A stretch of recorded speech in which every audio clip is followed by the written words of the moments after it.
Your live interactive Weather Authority coverage will begin shortly.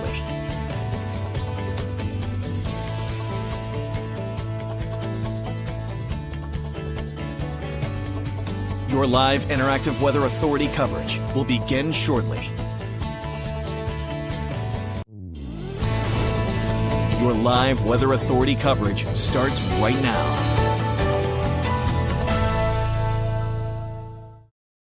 Good evening, everyone. Hope everybody's having a nice Wednesday evening. Thanks for joining us tonight on Facebook, Twitter, YouTube, whatever social platform you're on tonight. We have a lot to talk about. We have low humidity moving in over the next 2 days. I think we're all looking forward to that. Of course, the big ticket item is what's happening with Hurricane Lee. Now, Hurricane Lee becoming probably post-tropical Cyclone Lee as it makes its way up into the Bay of Fundy late on Saturday. We're going to talk about what that means, the latest forecast track from the Hurricane Center, the latest information from the Hurricane Center, and we're starting to get a decent idea of how this is all going to evolve on Saturday now. Up until today, we're saying, okay, is it going to go this way? Is it going to go this way? That will determine how much wind we're going to get, how much rain we're going to get. The real specifics still needs to be ironed out, I think. But I think we're getting a decent idea of what winds are going to do. We're getting a good idea of what the wave heights are going to be. We're also, I would say, question marks on how much rain we're going to get. I think that's a little bit in question at this point. My guess, we're probably only talking about a half inch to an inch of rain, but it all depends on how much rain we can get on the west side of the storm. I mean, this is going to be a storm that will be transforming into what we call a post-tropical cyclone or an extratropical cyclone. So what happens there is the storm takes on more of the characteristics of our typical nor'easter. So the way I think of Saturday, it's going to be rainy and windy. It's going to be like a nor'easter with rain, of course. And I think there will be some outages. I do not think this is worst case scenario still. Worst case scenario will be a storm like, let's take a look at it right now. It would be this storm probably moving over Cape Cod, right over the Cape Cod Canal maybe, and into the Gulf of Maine. That is not going to happen, at least not forecast to happen anyway. All right, let's take a look at the latest information from the Hurricane Center. Hey, this is a pretty large storm. As expected here, the storm is becoming larger as it takes a turn off to the north, and it will become even larger as we go over the next couple of days as it continues to weaken. So we're looking at the storm that's about 900 miles wide. It's a big storm, right? That's going to continue to become larger as it drifts off to the north here. So the leading edge of some of these clouds, way ahead of the main effects, will arrive here late tomorrow night and more so Friday morning. So by the time you wake up Friday morning, actually, we might have a beautiful sunrise Friday morning. I didn't think of that. That's because the high thin clouds around 25,000 feet, maybe 30,000 feet, probably 25,000 feet in elevation will be moving in.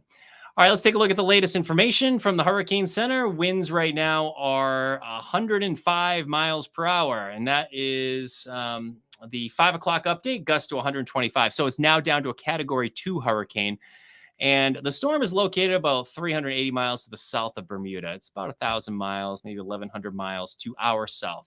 Now, if you've been following the track of the storm, Hurricane Center gave a little bit of a jog to the west during the morning update today, and some of the morning forecast modeling today, which has been very helpful. And just in case you're wondering, the Weather Service, not only at Gray, but other weather services around the East Coast have been putting up extra weather balloons, adding for extra data going into some of these models. So I think we're starting to hone in on how this is going to go down for a track here. So the Weather Service or the Hurricane Center has shifted the track, the official track right here, back to the Bay of Fundy, right up in there. That's not the tool I wanted to use, but there we go. Let's use the yellow line, right up in the Bay of Fundy. Earlier today, it was right up in here, potentially into eastern Maine. There's still a lot of forecast model guidance suggesting it goes over Nova Scotia. We've been saying right along, we think this is a storm that moves a center right up into the Bay of Fundy. And that's where I think it's going. And that's probably where it's going to go. That cone of uncertainty is still eastern parts of Maine and to eastern parts of Nova Scotia. So you might be saying, why are we even worried about a storm that's moving that far away to our east? I mean, this is pretty far off to our east, right? If the storm tracks, let's see here, was this a couple hundred miles? Yeah, 200 miles off to our east. Why do we even care about that? Well, what happens is when these storms move into northern latitudes. You get a storm tropical system. We call them a warm core system, where the strongest winds are right at the center of the storm. Those are hurricanes. Those are tropical storms. And they move to northern latitudes. They become cold core, and they become more of a nor'easter style storm, where the wind field is allowed to expand. So instead of being right at the center of the storm, the wind field expands.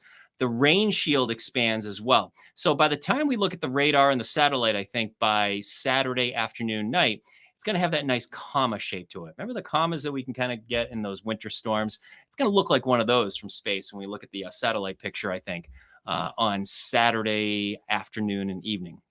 So it's probably going to be becoming post-tropical as it makes its way off to the north here. Here's a lot of forecast model guidance, and everything seems to be pretty much lining up with that Bay of Fundy track or points east. So it's right in here. There were some forecast models even early this morning suggesting a track something like this. That still is a possibility. And the way these models have been going, that is a possibility. It could shift back there tonight or tomorrow, but I don't think that's going to be the case. This is probably a center that moves right up through the Bay of Fundy. But it's going to be a large storm. So that's why we're keeping an eye on the winds, which is so unique about this. In the 20 years I've forecast the weather here in Portland, I don't think I've ever forecast a wind of 40 to 45, 40 to 50 miles per hour directly out of the north. You get that wind that rotates counterclockwise around low pressure. There it is right there. You see that? In our side, we're going to get a northerly component to the wind, meaning the wind comes right out of the north. So here in Maine, it's a northerly component to the wind, just like that.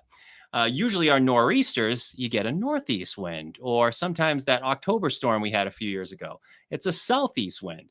That won't be the case with this one. This is a straight northerly wind. So there's a few different variables with the north wind, but I think we're probably in pretty good shape with gusts over 40 miles per hour. That's enough for some power outages. Not worst case scenario, though. One of the things we'll be monitoring, of course, is if we do get gusts over 50 miles per hour, much different scenario. I think there will be some gusts over 50, especially across mid-coast Maine, maybe down east Maine as well. If that happens, you're going to get more in the way of some outages. We have soggy ground. We have leaves on the trees. That's a big deal. Usually I look for gusts around 40 miles per hour as kind of the threshold for getting a lot of outages here, because, with leaves on the trees, soggy ground, you're going to get some outages here, but probably not the worst case scenario. You get gusts to 60 miles per hour. That's when we're talking about 400,000 customers without power, like that October storm that we had a few years ago. That's probably not going to be the case. So we were focusing just a second ago on the track of the storm, taking a track something like this right up in the Bay of Fundy. But don't forget, the storm is a large storm. If you're looking specifically at the rain shield, we're probably talking about a rain shield of 500 miles. If you're looking at the cloud cover in the storm, you're probably talking about something closer to 1,000 miles. I mean, this is going to be a very impressive looking storm from satellite and radar for that matter. The other item worthy of note is as it makes its way off to the north and becomes post-tropical, I think it will be post-tropical by Saturday evening, right up into the Bay of Fundy. Here's that comma I was showing you earlier. See that comma shape right there? That's what our typical nor'easters look like. What happens, that wind field is expanding. It's starting to show a front, a big cold or occluded front off to our north and east. And that still puts us on the west side of the rain, but coming to an end probably Saturday evening. So the timing of this is probably going to be Saturday morning through Saturday evening. And Sunday's nice. Sunday, the sun makes an appearance there as well. So I think we're headed for a pretty good looking stretch of weather after the storm on Saturday. This is not set in stone, though. There's still some forecast model guidance suggesting we get no rain at all. That is a possibility. No rain with gusty winds. If the storm jogs even 50 miles east, we could be talking about that rain shield kind of backing right up to the coast of Maine and then pulling out. That is a possibility. I don't think that's going to happen. I think we will get some rain, but rain is probably not going to be one of the bigger stories associated with the storm. I think gusty winds and ocean effects, the waves running, I think the Hurricane Center suggests 14 to 19 feet in the Gulf of Maine. There's the sun returning. Sunday looks great. If you have outdoor plans, Sunday's your day. It's a little breezy, but nothing crazy at all. As the storm pulls away up into New Brunswick and the Canadian Maritimes, we will enjoy some sun returning late weekend. All right, let's talk about the wind for a moment here. I think Wind Tracker has a decent handle on this, and this is something we're gonna have to fine tune. I'm gonna call this possible wind gusts here because I think the final track will determine that. But I like this. I think this is looking pretty good.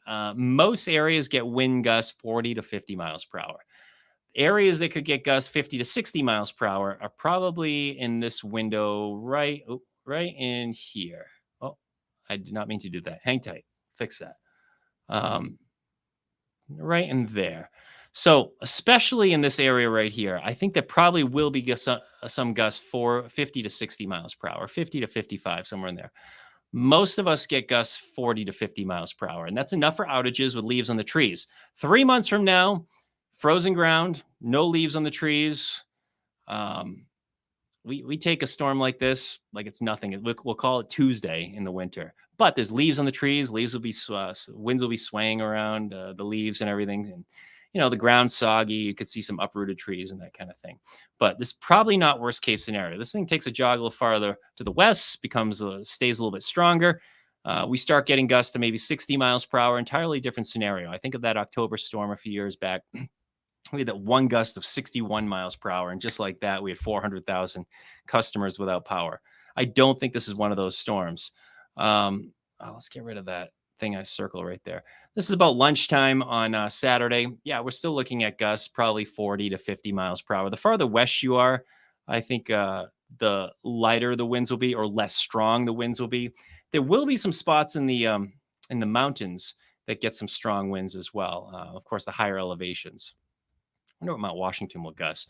But the unique part about this, I think anyway, and this is a first for me, straight north wind of 40 to 50 miles per hour. I've never forecasted a wind of 40 to 50 miles per hour straight out of the north. It's always a northeast wind or an east or southeast wind. I mean, it's a small technicality, but it's, I don't know, whenever you get a first, it's kind of exciting, I guess. So that's what we have here. And it looks like that wind starts to die down for Saturday night. So this is an all-day event. It's going to be rain and wind Saturday.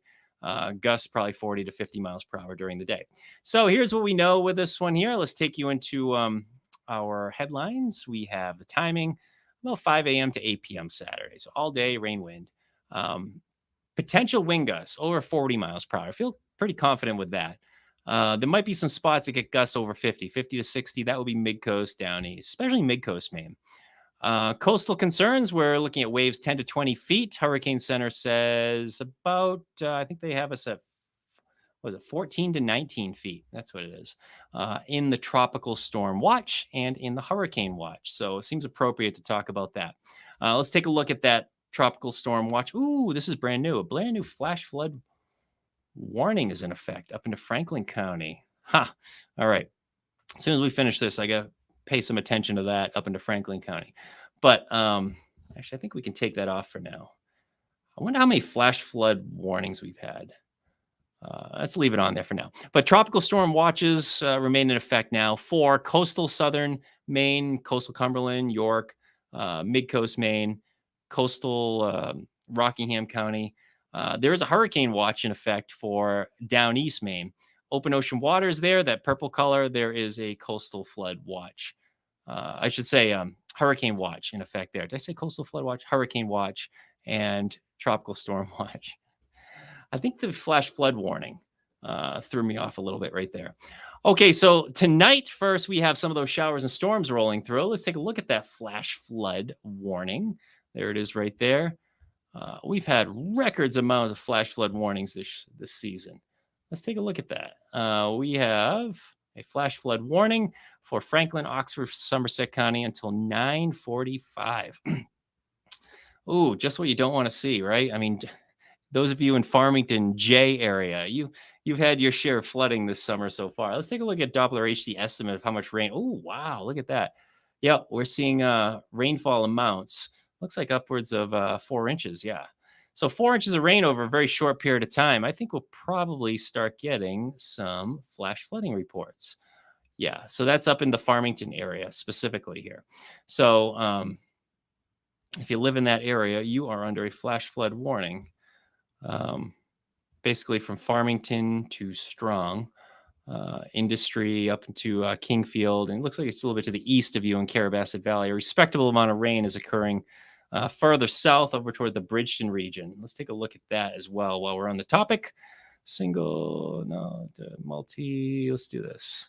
Okay, yeah, about 2 inches of rain here, 2 inches of rain in that little bubble right there as well.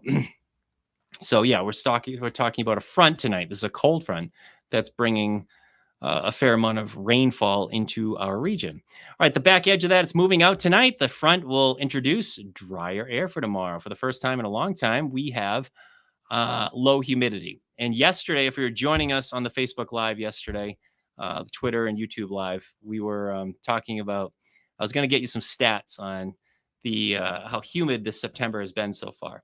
And the average dew point temperature up to about 3 o'clock in the afternoon today for the month of September was 65 point something degrees, 65 degrees, which is by far the most humid September to this point of the month on record going back to 1948. Not even close. So this is, we are in the number one spot for most humid September on record. So let's see, pumpkin spice everything remains on hold here in the next several days because, actually, you know what? In the next few days, we have drier air moving in, but it seems like it doesn't even feel like September, does it? We're talking about the fairs coming up. I think Cumberland Fair begins, I think it's a week from Sunday. Yeah, I think it's a week from this Sunday. We have the Damascotta Pumpkin Fest coming up. We've got a Common Ground Fair. We got the Freiburg Fair. All sorts of fun fall fairs, but tough to get into it when you have this humid weather. All right, 2 o'clock in the afternoon tomorrow, we have temps running in the 70s. Tomorrow's going to be a beautiful day. Those clouds coming in on Friday, those are of the high thin variety. It's all associated with Lee's front end. Remember we were talking about Lee's probably going to be about 800 miles in diameter. Here comes some of the precip associated with Lee. That's getting into our region early in the morning on Saturday. And we talked about, if this thing takes a jog even 50 miles east, we might not get much rain at all. It might be right on the edge of rain, period, if that's the case. I don't think that's the case. I think we will get some rainfall, though.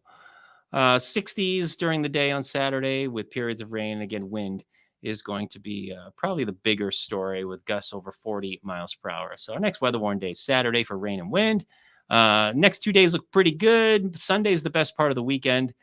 And it looks like Monday will introduce a few showers and thunderstorms. Most of next week looks pretty good. I think we'll see a lot of sun and temperatures look a little more seasonable with highs in the low 70s. All right, let's rewind for a moment and maybe I can answer some of your questions real quick.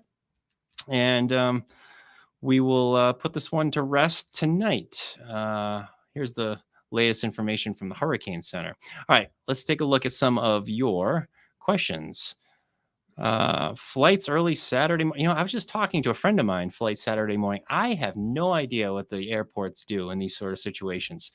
I mean, they can fly and land and sustain winds of 20 miles an hour, right? With gusts of 40. I don't know. Honestly, I have no idea. I think you'd have to talk to an aviation expert. But my guess is maybe these flights, maybe they'll be delayed or maybe they'll be canceled. I don't know. There'll be gusts around 40, I think, in the morning. We'll see what they do. A lot of times when they cancel flights, it's for snow and ice. So we'll see. Flights Saturday night. The later Saturday night, the better, Amy. That's the way it looks. What will Scarborough get for wind? Gust 40 to 50 miles per hour. Probably 40 to 45, somewhere in there. Eva, I hope that answers your question. That's what I'm thinking. Stay tuned tomorrow. We'll have an update to it. So when's the storm or heavy rain start Friday night, Saturday? It's probably after midnight tomorrow night, but before daybreak on Saturday. So my guess around 4 or 5 o'clock in the morning, we'll get into some rain and the wind starts picking up around 6, 7 o'clock in the morning. We'll get some gusts around 40 around that time frame. So by the time you get up Saturday morning, it's a little gusty out there. That's the way it looks. Felicia, flight Saturday morning, 6 a.m. Yeah, you get some gusts, Anthony, probably around 40 miles per hour around that time. That's the way it looks. How bad for Lisbon on Saturday? Saturday, Lisbon, you get some rain, some wind, gusts over 40 miles an hour. Suzanne, been a wet summer. Yeah, it has. Absolutely. I'll get your first question here. Oh, thank you very much, Rosanna. I appreciate that. Stay safe, everyone. You're welcome, Carol. Ricky, hello, and thank you for the heads up. I like your profile picture. I think it will jump west, Klein says. And the upper high over Canada will draw it west. Yeah, we'll see. The upper high in Canada will draw it west. We'll see. The jog east, the trend today has been a little bit farther east. Since last week, we've been saying it's probably a Bay of Fundy center. It's my guess that's where it's going still. We'll see. Tia, hello, Tia. You're welcome. Oswald says, big storm with a smiley face. Yeah, it's a very wide storm, isn't it? Bobby says, cover your pumpkin. Yeah. If you are growing pumpkins, good idea. Cover them up. Although they can handle rain, right? This is the time of year you don't really care about the winds anyway. They can blow over the leaves anyway. The leaves can blow over. They'll be fine. Any models have the land making landfall in Maine? That's a good question. Let's take a look at this because I'll show you the model spread real quick.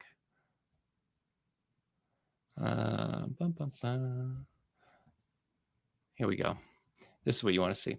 So here's the model spread for most operational model runs, which has most of it from the Bay of Fundy to Nova Scotia. But with that said, I want to show you the ensemble members of some of the models. So we'll have to find it first. Here we go. So this is the European model. So each model has, we call an ensemble ensemble. So there's 51 members that put together the model. And each one of those members runs its own track. And each one of those lines, there's 51 of them, has a possible outcome. And you can see there are a few that come over Eastern Maine. There's one rogue one that comes over Cape Cod, and that one's probably not going to happen. But you can see most of them are consolidated right up in here. Let me see. Let me get rid of that.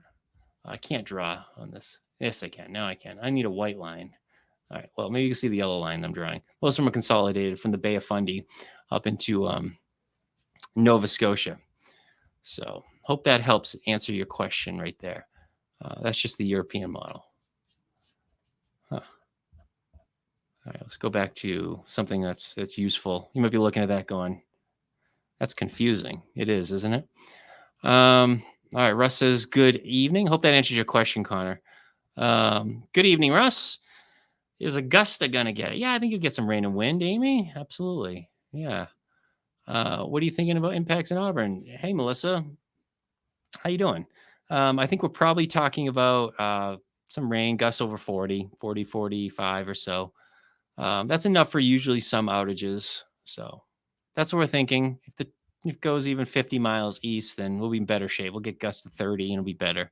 Tracks a little farther west than we can. And if it's a little stronger, if we get gusts over 50 miles per hour, that's when you start having some real big issues. And mid-coast Maine should get some of that, but we'll see how that plays out. The other thing is a northerly wind. I wonder, that October storm a few years ago, the trees went down because the trees were pretty susceptible to problems with the southeast wind. We typically don't get strong winds out of the southeast. And we sometimes get strong winds out of the northwest. We sometimes get strong winds out of the northeast, but it's rare we get strong winds right out of the north. So I wonder how that will play into effect with the tree setup this weekend. But I think there'll be some power outages scattered to widespread. We'll see how it goes. Losing my voice. Got a cold. I don't want to blame the kids but they're all back at school and they're giving all their parents colds. So I will blame the kids. The kids are spreading the colds. So kids are back in school and everyone's got a cold, including yours truly here. So we'll get through it though. We'll get through it. All right. Client says, trying to decide where to be for the storm as I'm a storm chaser. Oh, that's good. Yeah. I don't know. I think strongest winds will be mid-coast Maine. If you're up to me, if you're looking for the strongest winds, I go to the outer Cape, Cape Cod. North wind coming right down out of the Cape Cod Bay. Should be pretty impressive. Is Old Orchard Beach in danger of flooding? I don't think so. I think you'll get big waves. The good news is tides are not running astronomically high. They're around 9 feet, and it would take a heck of a surge for that. So I think you'll just get a lot of splash over and some pretty big waves. Oh, thank you, Rosanna. Appreciate it. I should probably stop talking pretty soon. I'm going to lose my voice. So I appreciate that. Coastal York County, like Biddeford. Yeah, I think you'll rain and wind, Courtney. You get some gusts over 40. That's the way it looks. I think everyone pretty much gets the same thing. Hello, Colin. What's a hurricane? Oh, yeah, hurricane. I'll show you the hurricane. Hurricane is a tropical cyclone that has a warm core to it where the strongest winds are confined to the center of the storm and develops in the tropical Atlantic Ocean. The difference, by the time it gets here, it takes on more of the characteristics of our nor'easters. So I hope that answers your question, Colin. This one is going to be probably more like a typical nor'easter when it gets here. Yeah, that's how it's going to go, I think. All right, let's leave it at that. So thank you very much for joining me tonight. There's about 100 of you that have hung on for a while there. There are about 300 or so. They're checking in. So thanks, everybody. Checking things out with the forecast tonight. Not worst case scenario, I think, for Saturday, but enough to cause some problems and enough that, probably keep you indoors for a good chunk of the day. But Sunday's the day to get out. Should be better. Tomorrow's good. So is Friday. Enjoy that. All right. Take care, everyone. More updates coming up on CBS 13 at 11, Fox 23 at 10. And we'll have brand new information from the Hurricane Center coming in by my third weather hit at 10 o'clock. So probably 10:45 or so. The Hurricane Center will have an update, and we'll have that at 11 as well. All right. Take care, everyone.